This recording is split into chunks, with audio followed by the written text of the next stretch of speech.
Hello everyone. यावेळेस आपण section 4 बघणार. सेक्शन 1, 2 आणि 3 यामधला आपला काही काही भाग झालेला आहे. परीक्षेच्या दृष्टिकोनातून चारही सेक्शन आपले कव्हर असले पाहिजे म्हणून आपण सेक्शन 4 मधलं इंट्रोडक्शन टू नॉवेल जे आहे ते बघणार. सेक्शन 1 मधलं जे किंवा 2 मधलं आणि 3 मधलं जे काही आपण घेतलेलं आहे that is all from the examination point of view आणि एक एक करून आपण त्या सगळ्या गोष्टी बघणार. तर सेक्शन 4 मध्ये ऍक्च्युली बघितलं तर सेक्शन 4 मधला तुम्हाला बघायला मिळेल की we have summary writing sorry history of novel to sir with love around the world in 80 days and sign of 4. एक पहिले आपल्याला हिस्ट्री ऑफ नॉवेल दिलेलं आहे आणि त्याच्यानंतर मग आपल्याला काही नॉवेल्सचे एक्स्ट्रॅक्ट दिलेले आहेत. सगळंच काही सगळं त्याच्यातलं दिलेलं नाही. तर नॉवेल म्हणजे काय हे आपण आज शिकणार आणि नॉवेल मध्ये कसे कुठल्या कुठल्या प्रकार असतात ते सुद्धा आपण आज बघणार. आणि नॉवेल नेमकं नॉवेलचा अर्थ काय लागतो तुम्हाला तुमच्या डोक्यात नॉवेलच्या बाबतीत असलेले कन्सेप्ट काय आहे हे सगळे आज आपण क्लिअर करणार. आता तुम्ही बघितलं असेल की कादंबरी हा जो भाग आहे तो तुम्ही सगळ्यांनी वाचलेला आहे. कादंबरी तुमच्या घरी सुद्धा आई वडिलांनी किंवा मग आणखी कोणी मोठ्यांनी कादंबऱ्या वाचल्या असा. आजकालचा तर मोबाईलचा जमाना आला, परंतु आधी मोबाईल नसल्यामुळे विरंगुळा म्हणून कादंबऱ्या वाचल्या जायच्या. तर कादंबऱ्यांमध्ये भरपूरशा गोष्टी तुम्हाला माहिती पडायच्या, भरपूरसा ज्ञान त्याच्यातून यायचं, जगण्याची पद्धती वगैरे वगैरे व्यवस्थित आपल्याला लक्षात यायच्या. आणि कादंबरीतून एक कुठलाही कॅरेक्टर तुमच्या समोर उभा केला जातो ज्याच्यामुळे तुम्हाला त्या कॅरेक्टरच्या बाबतीत थोडीशी आत्मीयता वाटते, इंटरेस्ट वाढते. आणि ह्या सगळ्या गोष्टी डिपेंड करतात लेखकावर. लेखकाने ते कसं लिहिलंय, काय लिहिलंय. तर पुष्कळशा कादंबऱ्या अशा आहेत की त्या भरपूरशा लोकांच्या जीवनाचा अविभाज्य भाग झालेले आहेत.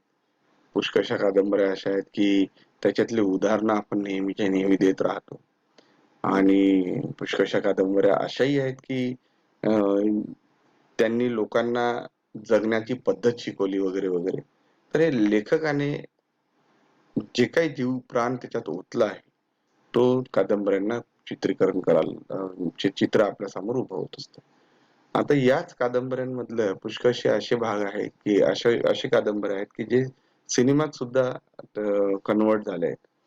उदाहरणार्थ तुम्ही बघितलं असेल की तो 3 इडियट्स नावाचा पिक्चर आहे, किंवा मग हाफ गर्लफ्रेंड नावाचा एक पिक्चर आहे, किंवा मग 2 स्टेट्स नावाचा पिक्चर आहे. हे जे तुम्ही पिक्चर बघितलेले आहेत हे सगळे ऍक्च्युली चेतन भगतने लिहिलेल्या काही नॉवेल्स आहेत. आता हा IITian होता Chetan Bhagat.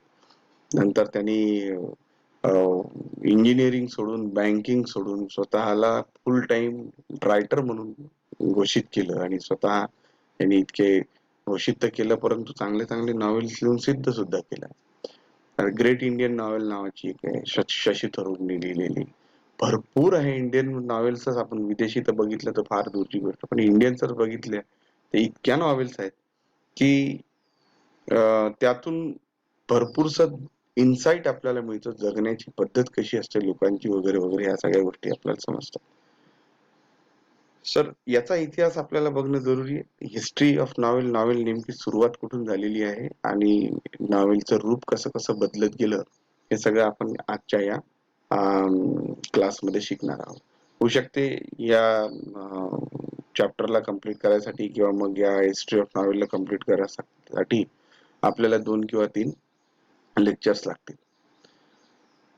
The 18th century has gifted English literature two entirely new forms which are without any trace in the ancient classical heritage. One of those was the periodical essay and the other was novel. 18व्या शतकामध्ये in the 18th century we had two literary devices, or we can say one is the periodical essay and the other is novel. Now what is periodical essay? Periodical essays means असे essays लिहिले आहेत की ते कडिवार असतात, श्रृंखलावाद असतात, किंवा एक एक एक असं चालत असतात, पेपरमध्ये छापून यायचे. आता तसं काही होत नाही. आणि द नॉवेल, नॉवेल ही काय कन्सेप्ट आहे? Both of these forms, especially novel, caught the spirit of the 18th century as the age of intellectual, sentimental, and realistic plane, and tried to instruct the readers which would help them to be a more purposeful and virtuous life. Since the time of its origin, novel has been gaining popularity and growing gradually. Today, it is recognized as the most dominant literary genre. आता इथं spelling पहा तुम्हाला काय दिसत आहे, GENERE, जेनरे वगैरे काही नाही, त्याला वाचायचं आपल्याला जॉनर. ठीक आहे. तर काही लोक जॉनरा वाचतात, परंतु दॅट इज जॉनर. तर यांनी सांगितलंय की बाबा भरपूरशे लिटररी जॉनर्स त्याच्यात आले, परंतु 18व्या शतकामध्ये आलेलं पिरियडिकल एसे आणि नॉवेल यापैकी जे नॉवेल आहे, it got a large, it got quite a lot of popularity only because of its uh, ability to make the intellectuals and the realistic and sentimental people to understand the things accordingly. Novel is a relatively long narrative fiction which describes intimate human experiences normally in a prose form. नॉवेलचा अर्थ काय पहा, सरळ सरळ यांनी लिहिलेला आहे की it's a relatively long narrative. Long म्हणजे लांब, नॅरेटिव्ह म्हणजे कथन. आता बघितलं असेल की आपण एक साधं उदाहरण 3 इडियट्सच घेऊ. 3 तासाचा पिक्चर आहे, परंतु आपल्याला गंमत गंमत इतकं असतं की बोलायचं काम नाही. 3 तास त्यांनी जे सांगितलंय ते 3 तास त्याच्यात पूर्ण लाईफ वगैरे जे सांगितली. आता तुम्ही जर नॉवेल कुठली वाचली नसेल तर या 3 इडियटचं आपल्याला उदाहरण घेता येतं की एक स्टुडंटचं लाईफ कसं असतं, काय असतं, स्ट्रगल काय असतं, नंतर मैत्री काय असते, सगळं सगळं सगळं सगळा मसाला त्याच्यात आहे. तर एक लांब कथन आहे, इंटिमेट ह्युमन एक्सपिरियन्सेस, माणसाचे जे अनुभव आहे आयुष्यातले ते सगळे टाकलेले. आपल्याला गोष्टी फार आवडतात लहानपणापासून. तुम्हाला लक्षात येईल की एक राजा होता, एक राणी होती. मग आपल्याला त्या सगळ्या गोष्टी आवडायला लागतात की मग म्हणे राणी इतकी सुंदर होती, राजकुमारी इतकी सुंदर होती की राजाला फार आवडली वगैरे वगैरे. मग तिच्यासाठी त्यांनी असं केलं, तसं केलं, हे केलं. तर ह्या सगळ्या गोष्टी आपल्याला इंटरेस्ट डेव्हलप करतात. Gradually we skip on over there की आपल्याला वाटते की नाही रे, आपल्यालाही करायला पाहिजे होतं तसं काहीतरी, आपल्याही आयुष्यात काहीतरी व्हायला पाहिजे. म्हणून बघितलं असेल की पुष्कळदा सिनेमातले हिरो बनण्याचा आपणही प्रयत्न करतो आणि मग भरपूरदा आपले हातपाय मोडून बसतो. तसं काही तुम्ही करण्यात काही अर्थ नाही. But we want to intimate those things, imitate those things, and that is why we love those things. की दुसऱ्यांच्या आयुष्यातला अनुभव तो जर एखाद्या लेखकाने तो आपल्या समोर पुटअप केलेला आहे, म्हणजेच ते नॉवेल मग इंटरेस्टिंग होत जातं. एक कॉलेजच्या लाईफ मध्ये तुम्ही काय काय करायला पाहिजे हे जर त्याच्यातून जर सगळं जर तुम्ही 3 इडियट सारखं, आमिर खान सारखं किंवा असं करायला लागले, तर इतकं काही परमिसेबल नाहीये ते. ते इतकं काही तसं करता येणार नाही. परंतु वी लाईक इट. आपण विलिंग सस्पेन्शन ऑफ डिसबिलीफ जे मागच्या वेळेस बघितलं होतं, ते विलिंग सस्पेन्शन ऑफ डिसबिलीफ आहे की बा कधी कधी मूळ लाईफ ओरिजिनल जे रियालिटीज ऑफ लाईफ आहे त्याच्यातून आपण थोडस स्वतःला सोडून जायचा प्रयत्न करतो. नॉवेल मध्ये कधी कधी विलिंग सस्पेन्शन ऑफ डिसबिलीफ असतो, कधी कधी नसतो, कधी कधी एकदम रियालिटी असते, सगळी रियालिटी त्याच्यात सांगितलेली असते. The present English novel is derived from the Italian novella meaning new. Italian शब्द आहे नॉवेला, त्याचा अर्थ होतो न्यू. तिथून घेतलेला हा शब्द इंग्रजीमध्ये novel. This is called as etymology. To learn the origin of the word is called as etymology. In English, we have lot many words which have we don't have their English origin. Just like Indian words are there, Italian words are there, Chinese words are there. Lot many, all English is a living flux which gives all sort of words to this language, and that is why it's the most richest language in the world. A novel narrates a story, embellishing it with more details of time, place, nature, and people, and their minds, their gestures, and their activities. Now, what is there in novel? Masala काय काय असतो बघा. The story, it has details of time. Everything is there. Their time, their gesture, their activities, and they create pictures of the society of that time. तुम्ही 18व्या शतकातलं novel घेऊन घ्या. मागच्या वेळेस आपण बघितलं होतं एक नॉवेल होतं त्या पोरीचं ना, तो मुलगा आणि त्या मुलीचं आता मला नाव नाही आठवणार, एकदम फर्स्ट चॅप्टर जो होता आपला. आणि हा, in that story also there are four sisters and a brother. There are four sisters and to their neighbor, that Mr. Watson is there or Mr. Green is there, whatever is similar like that. In the 11th standard we have learned it. That is also a novel.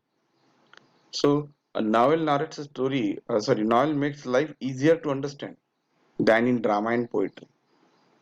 Novel सरळ सरळ सोपं भाषा आहे. Drama आणि पोएट्रीच्या वर जर काही असलं तर नॉवेल आहे. कारण की ड्रामामध्ये जरा ड्रामॅटिझम जास्त असतं, पोएट्रीमध्ये जरा इमोशन्स जास्त फ्लो असतो.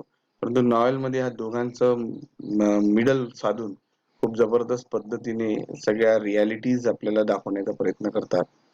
In modern era novel has adopted literary prose. नॉवेलनी लिटररी प्रोजची जागा घेतलेली आहे. Novel as a literary genre has a history of about 2000 years.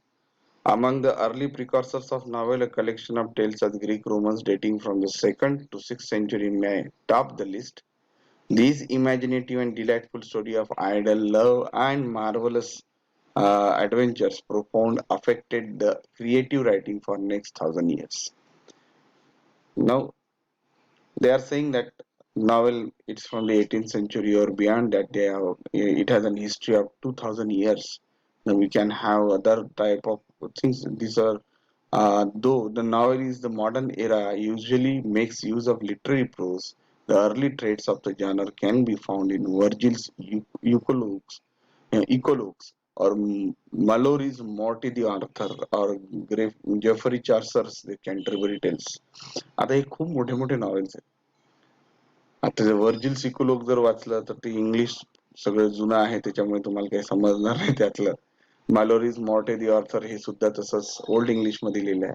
Geoffrey Chaucer's The Canterbury Tales, this is also written in old English. Therein say poetry is used somewhat, so that is why it becomes difficult for us to understand.